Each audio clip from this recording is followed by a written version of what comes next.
I was discriminated against all my life because of my golden child sister.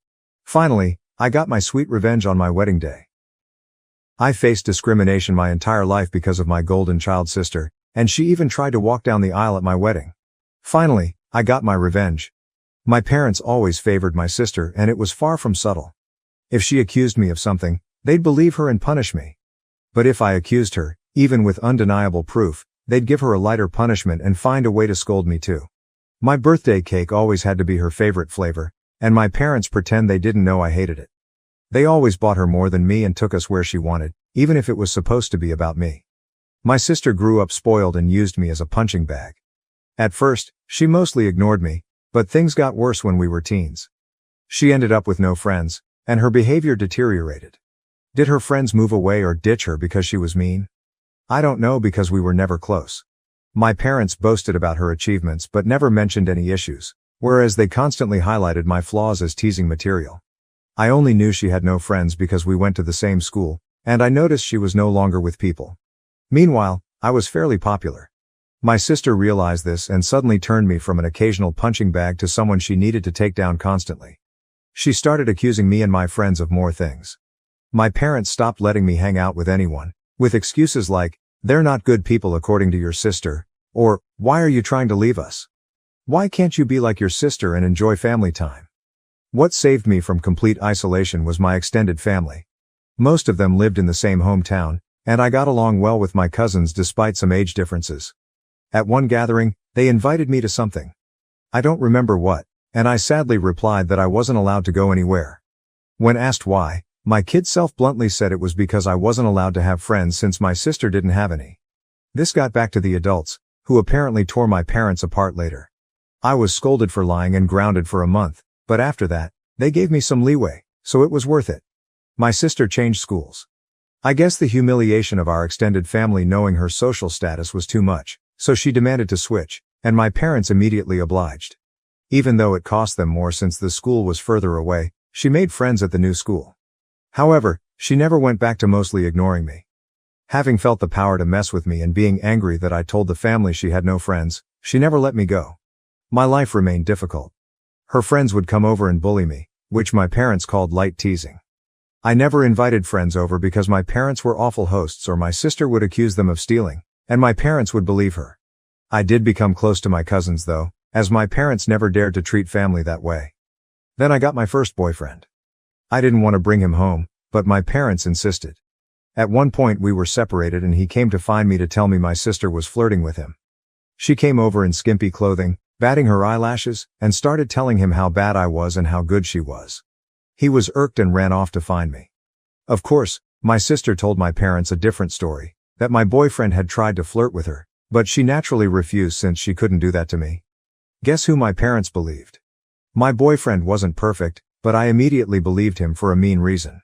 Remember, I was a teen suffering from unfair treatment. I was very resentful and moody and hated my sister as much as she hated me. With that disclaimer out of the way, let's talk about looks. I hadn't mentioned them yet because they weren't relevant. My parents were overweight and liked showing love via food, giving more food, buying treats, etc.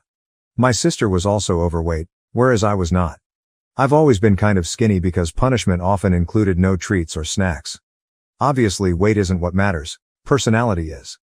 But my sister, even then, was already rude and spoiled. Even her flirting attempts were bad because she never learned to work for anything since she could demand, and my parents would deliver. Added to that, the fact that she didn't look like some sexy model, even my self-conscious teen self didn't believe my boyfriend would try and cheat on me with her. Anyway, my parents prohibited me from dating such a horrible boy. I did try to keep going in secret, but it was hard, and the relationship ended.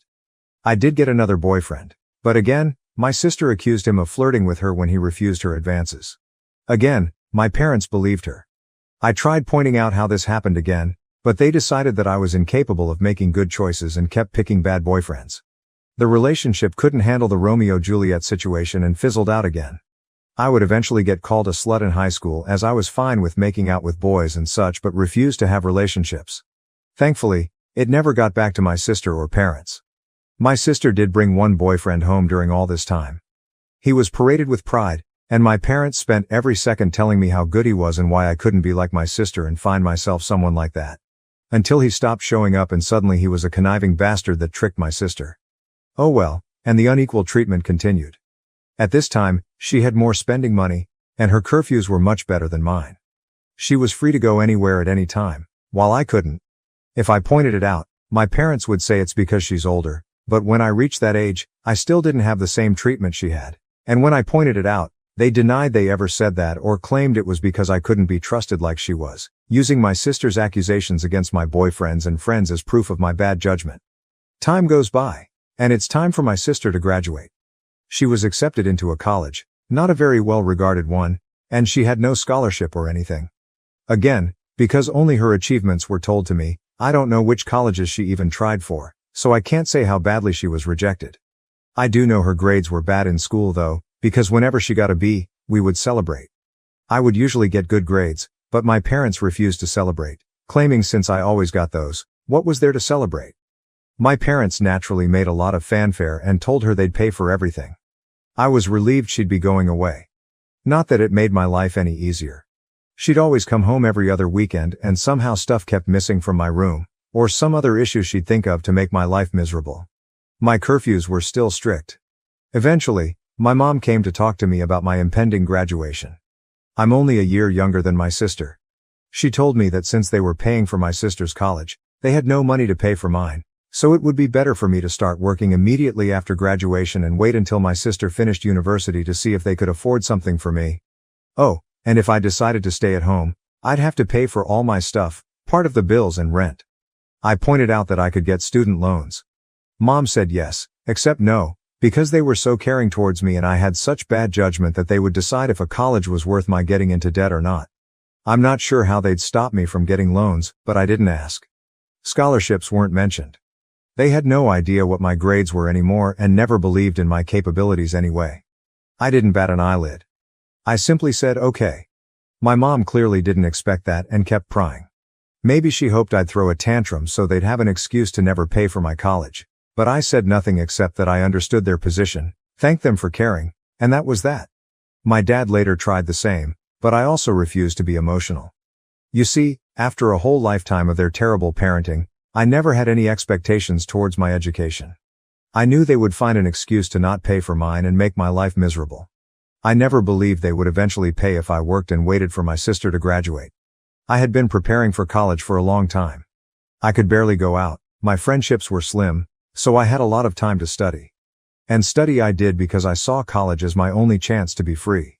Well, the time came, and I worked my ass off and got a scholarship, not to anywhere like Ivy League or anything like law or medical school, but it was a good enough course in a decent college with a full scholarship.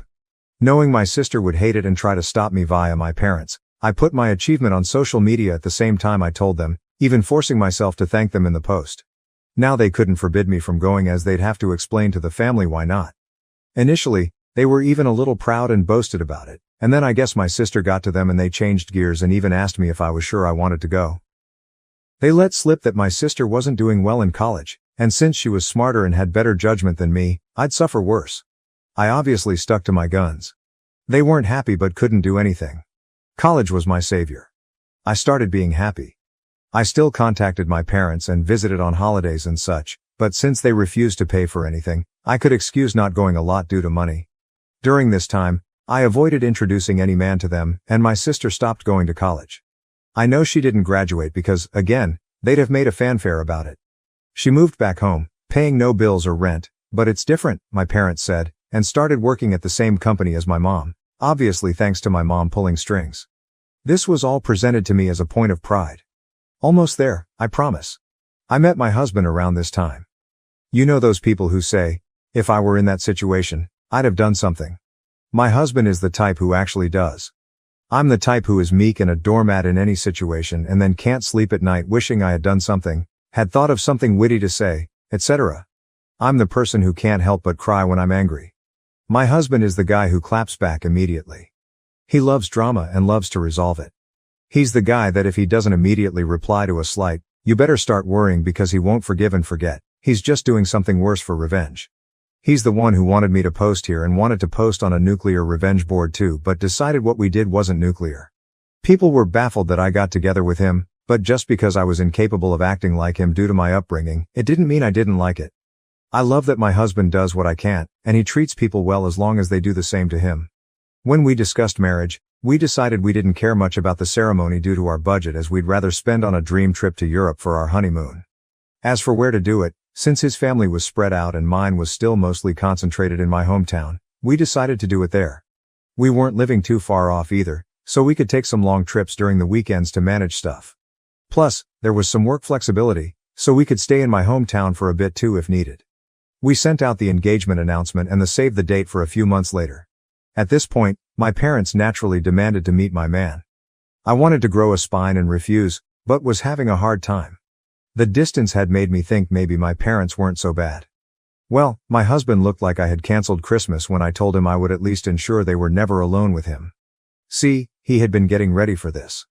He even bought a high-quality recorder he could hide in a pocket to record it all. He was stoked thinking of all the ways he could refuse my sister's advances, insult her, and then spread the recording of her attempts to my family.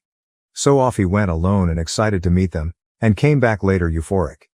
Babe, you won't believe the awful things they wanted. Babe, we can screw them over so bad. There's so many possibilities.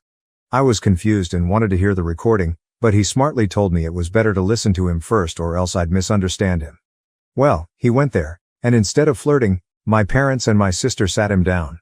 After some grumbling about not being okay with him, my judgment, etc., they proclaimed they were willing to pay for my wedding on one condition. My sister would walk down the aisle. My parents insisted that my sister would walk down the aisle at my wedding first, in a wedding dress. Their excuse was that it wasn't okay for a younger sister to marry first, so it was only fair if my sister at least had the experience of it, at my venue, with pictures being taken, in the dress, and she'd even have a cake later. My husband will now type his part. Hey, vengeful husband here. Hell hath no fury like a pro-revenge instant karma nuclear revenge lurker when his beloved is scorned. That said, as much as my wife, she's my wife now, paints me as this quick-witted dude, I admit my neurons all but short-circuited when those folks legit suggested that crap like some sort of great gift. Even Troy would rather take in the horse a second time, methinks. Alas, after my brain rebooted, I did have a whole list of insults ready to spew out, but something in my soul whispered in my ear like the devil, string these idiots along. So I said I needed to think, see how my wife, back then fiancée, would react, and then ran out of there before I could give away my nefarious plans. Back to me, the wife. So my husband sincerely recounted how my parents wanted even my wedding to be about my sister, with a grin on his face and the recording to prove it. I was shocked. The distance had softened how badly they treated me, and I thought even they wouldn't go so far. Thankfully, my husband insisting on the angle of revenge helped me not go to a bad headspace. We had a blast thinking up ways to screw them over, from ridiculously outlandish to what we thought was feasible.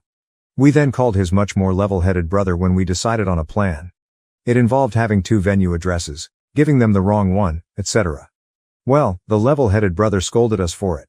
While he acknowledged he would never be able to convince us to avoid retaliation, he at least showed us that something like that would be hard to pull off. Some of our other ideas were also at risk of getting us sued, so we eventually settled for the most benign plan. Act like we agreed, but then hire security and don't let her in. Obviously, if that was all, it wouldn't be pro-revenge. The rest is mostly my husband's doing, but he wants me to do the honors. So here goes. Just important to mention, everything he did was previously discussed with me, and they were our mutual ideas. He went back to my parents, said he probed and thought I wouldn't be down with it. However, he didn't see the issue and, not wanting the family to fall apart, would be down to help them do it. He pointed out that I don't like conflict, so if I was surprised with it, I might not throw a tantrum in front of all the people. On the other hand, marriage is a big thing, so who knew if I'd lash out? Thus, he suggested a compromise. They'd help pay for stuff. This way, I would feel even more pressure to not say anything, as not only would we be public with our families there, but I'd be grateful for the help they gave. He said my parents looked shocked, and my grown sister literally started skipping with joy like a kid, so it was accepted. Importantly, my husband also claimed that due to some bad judgment and past boyfriends, these words were all my idea, and I'm so proud of using their words against them. I was distrustful and controlling and liked to check his phone and stuff to ensure he wasn't cheating on me. As such, it was imperative that nothing of this plan was ever put in writing. For any discussion pertaining to my sister walking down the aisle before me, he'd go over to their house to talk. And so began the months of deception where my parents and sister thought they were tricking me, while my husband and I were milking them. Rather than paying for the wedding, they lay low. Of course, my parents wanted input in everything, including some things that meant a lot to me, like the songs and color palette. My husband would convince them to let it go to keep me in line, but since we never really cared for the ceremony to begin with, everything else was fair game. Or so they thought. Here's what we did. We'd go to check the drink and menu options and then accept the lowest or second lowest priced option. My husband would then secretly take my sister there to try it out and then sigh and say, "It's a pity we don't want to abuse my parents' goodwill, so we won't get the best options." Cue my sister demanding my parents pay for the best. My parents would then tell me not to worry and they'd pay for the most expensive option. The same was done with the photographer and flowers. My husband handed my sister a bouquet of the flowers we wanted and then sadly expressed how I wanted some other tasteless flowers. Cue my parents telling me they wanted us to go with said flowers and they'd pay for it. When it came to the wedding dress, we hit a minor snag. My parents wanted me to use a hideous dress. Okay, it wasn't outright hideous, but it wasn't my style and wouldn't look good on me. We had planned on saying yes and then simply not using it, but my mom sent me a message about it, so there'd be proof I said okay. We had to go with me refusing to text and standing my ground. My husband went over there and said he'd see what he could do. My sister suggested ruining my desired dress so I'd be forced to wear the other one. He pretended to agree. During all this time, they kept communications outside any text. We made sure that happened by having me reply to my sister when she tried messaging my husband. This solidified the uncontrolling and neurotic claims my husband was making, so they believed it and never risked anything in writing. Some people might not like the thought of their partner going around and talking badly about them to family, but I'm such a doormat that the thought of being painted as this controlling and dangerous person is extremely funny to me, and I egged him on to do it. I guess I have a warped sense of humor. Oh, and my sister did try to flirt with him, but he acted conflicted to really sell that he was with them. My husband would pretend to tell them things without my knowledge, but he never told them we hired security. It was really funny. My husband and I, who had sincerely considered a courthouse wedding to focus costs on our honeymoon, ended up having this extravagant, expensive wedding and barely spent a dime. We called it back to pay for emotional damages from my parents. I think my husband, okay, he just confirmed I'm right, was enjoying the whole trick more than planning our wedding. I didn't think it was possible to witness a guy beaming at the thought of wasting his whole Saturday doing a car trip to discuss wedding details with his in-laws, but here we are. Soon the day came. The plan my parents, sister and husband had come up with was to wait until everyone was seated since the bride always comes out late. They'd have my sister arrive at that precise time to avoid me seeing her and trying to stop it, and she'd walk down the aisle. By the time I heard what happened, it would be too late to do anything. As for my dress, we saved some of the leftover fabric from my dress alterations. My husband took that to my parents' place, my sister still lives with them, and showed them as proof he'd ruined the dress, then said he had to go back to me as I was raging and he needed to calm me down. He told them he'd see them at the wedding. We made sure to keep our real security hidden initially. As the guests and my parents arrived, they only saw a woman with a list of names to check. Only after my parents had settled in did we bring out the actual security, a guy who looked like a bodyguard. We instructed him not to let my sister in and promised a generous tip if he kept our instructions confidential. Soon, the moment arrived. My parents got a text that my sister was less than 5 minutes away, so my dad signaled for the ceremony to start. My bridesmaids had been prepped to follow his lead, so they did without checking with me. After they all took their places, my dad stood at the entrance, waiting for me. During this, a friend not in the wedding party texted me to get ready, to avoid suspicion if my husband or bridesmaids started texting. This friend, my husband's ally, was as eager to stir drama as he was and didn't mind not being a bridesmaid. As soon as my dad took his position, the bridal song began. The doors opened and I entered. My dad was shocked to see me. He tried to look behind me but couldn't see the venue entrance from where we were, so he had no idea what had happened to my sister. Then his phone rang. I saw the caller ID, and it was her. He left me with a mumbled, "Something came up." Gasps and confusion filled the room. The friend on the plan loudly asked what happened. I lied and said tearfully, "He told me it wasn't supposed to be me there." My husband and I had agreed that if my dad abandoned me, I should say that to make him look as bad as possible. The tears weren't just acting. I was genuinely hurt and trying not to cry. The friend then loudly asked, "What did he mean by it shouldn't be you?" So that everyone could hear and spread it. Then she said, "I will go and check," and ran off. We planned this so she could create chaos with the security and prevent my dad from returning to stop the ceremony. Eventually, my mom also left. At this point, my husband's dad quickly ran over and took my arm. He'd been forewarned he might need to. His desperate run to me made me smile. I walked down the aisle to whispers as people discussed what had happened. Some left to check as well.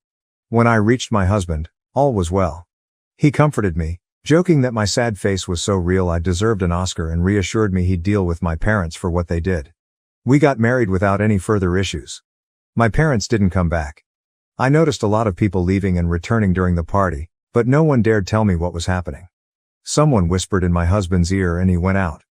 He returned later with a thunderous expression but whispered to me that he needed to go hide before he broke character and started smiling. It worked. Here's the summary from friends, family, the security guy and my husband that I got afterwards. My sister arrived in a wedding dress. The security refused to let her in as we had agreed. He told her she must be at the wrong venue because there was already a bride. Yes, we tipped him very well as promised.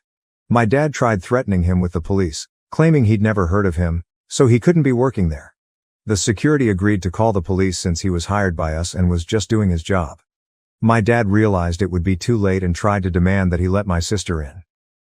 At this point, the friend came over, started shouting and insulting my sister, and asking what was going on, basically stalling. My mom soon arrived, followed by others. By then, the wedding plan was ruined. All my parents could do now was damage control, as everyone who learned about it was horrified they'd try to pull it off. People started screaming and berating them. The three naturally said it wasn't a secret and blamed my husband. When he was called over, my husband put on his best confused look and denied everything. To quote him, "Gaslight, gatekeeper, girl boss, LOL." He denied ever agreeing to such a ridiculous plan. When they insisted he demanded proof, and of course, they couldn't provide any. All the text exchanges they could show were about normal wedding decisions. My sister was scream-crying and apparently sat on the floor kicking her legs like a child. My dad looked like he wanted to hit my husband, but security and other people held him back. Naturally, they claimed they had no proof because my husband told them not to text. My husband laughed and said, "Wow, how convenient, huh?" Then he repeated, "Why would I ever agree to something so messed up?" He ripped into them about being terrible parents and said he wasn't going to let their stupid plans and lies ruin his wedding, then went back to me. No one believed them. The venue had cameras, but they wouldn't show me the recording as it was only for security purposes. However, some people filmed parts of it. Watching my parents and sister get torn apart by everyone who came out to see the drama was delightful. After years of being accused of things and not being believed, seeing them get a taste of their own medicine was one of the best wedding gifts. My mother was crying, my dad kept changing from purple to white, and my sister was still on the floor crying and screaming. They kept insisting that my husband was in on it, but people kept asking why he would agree, why there was no proof, and why they wanted my sister to do this at my wedding. They had no good answers. Eventually, they were told to leave and had no choice but to do so. My dad apparently had to drag my sister up as she refused to leave the ground. Again, people said nothing to me all night. I guess they wanted to spare me, and maybe it's because I was the bride and not just a guest for once, but it did feel like everyone was making an extra effort to be nice, positive, and excited about everything. My husband says all the expensive food and drinks they were eating certainly helped, LOL. We had a blast. My husband kept up the forced angry face for only a short while before breaking out in smiles again. After that, we went to the hotel to catch some sleep before heading off on our honeymoon. Speaking of which, my parents did try to pay for our plane tickets, but we thought that was risky as they could try to cancel them or something, so we refused. Since then the three of them have tried to contact me. I've refused calls because my husband insisted on keeping a paper trail, a smart move because my sister eventually messaged me. I won't repeat what she said as it was very unhinged and didn't make much sense, but the important part was that she blamed me for her humiliation. Called my husband a two-faced snake who fooled them for months. He wants to print and hang that on our wall, LOL, and hoped, but was also certain, that I'd get cheated on by him. She even suggested he was cheating on me with her. My husband took my phone, screenshot the call logs, my sister's messages and some messages from my parents demanding I pick up the phone, and sent it all to our family group chat. He also sent screenshots of messages to him where they called him names and threatened him, but he kept up the "you're delusional, I never agreed to anything" shtick and even threatened to sue them for defamation and harassment. He wrote a message in the group chat begging my family for help as I was now being harassed by them constantly. He pleaded with them to stop my parents and sister from ruining our honeymoon after they failed to ruin our wedding. He ended with a request that they not share our locations to prevent my parents from sending my sister over and claiming he had somehow agreed to pretend to sleep with her in our honeymoon suite. LOL. My family assured him they'd handle it, and since then, we've had peace. My husband is a bit disappointed that my sister didn't disobey so he could call her out again while tearing her a new one. We'll see if the peace lasts. All in all, while I would have preferred a normal, loving family at my wedding, at least for once in my life they not only failed to ruin something meaningful to me, but I got back at them. Extra info. Do I know why they treat me like this? I've been asked this question a lot, so I assume you all will wonder the same. I've pondered this all my life and still don't know. I tried asking when I was young, but they denied any difference and scolded me for being spoiled, so I stopped trying. I've considered many possibilities, but based on my observations I think it's this. I was unplanned. They took a while to have my sister, so she was not only wanted but also like a miracle child after so long. However, given our small age difference, I think they didn't expect to have another child so soon or easily and didn't use adequate protection after my sister's birth. Maybe they didn't realize my mom was pregnant until it was too late, so they were saddled with an unplanned baby while still dealing with a newborn. They're not well off, so having the extra expense likely didn't help, and they resented me. But that's just my conjecture. Regardless, I've accepted that the reason won't truly matter. What they did to me was unwarranted, no matter what. Did they really think this would work? My husband and I have a theory that they never intended to do this at all. We think my sister threw a tantrum over me getting married first when she barely gets dates, and they made my husband that outlandish proposition. They didn't want to pay for my wedding and didn't think we'd accept or that it would even look good for them to do it. By suggesting it and being refused, they could look like the good guys to my sister while having an excuse not to give me a dime. But then my husband accepted it, and they couldn't backtrack without risking my sister turning on them. Thank you for watching. If you haven't subscribed yet, please do so and hit the notification bell to stay updated with more shocking real-life stories happening around you.